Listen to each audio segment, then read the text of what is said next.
Hey guys, welcome back to another video. In this video I'm gonna show you how to fix. Please wait a few minutes before you try again on Instagram. So let's get started without wasting any time. First of all, what you have to do is just go back to your home screen. After that, what you have to do is just tap on settings here and then scroll it down.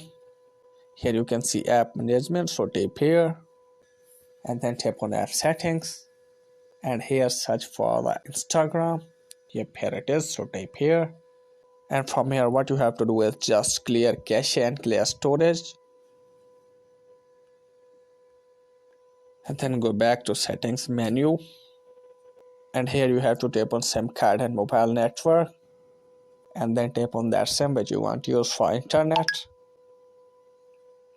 and then tap on preferred network type, and here you have to check on R2 or 4G, and then go back and check your problem has been fixed or not. If the problem is still not fixed, then what you have to do is just tap on Play Store here and search here for Instagram. Yep, here it is.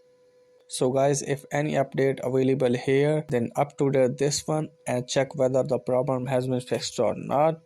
If the problem is still not fixed, then finally what you have to do is just forget your Instagram for 72 hours, and after that log in your Instagram and 100% your problem will be fixed. So that's it guys for today video. If the video is helpful, please like, subscribe my channel. Thanks for watching.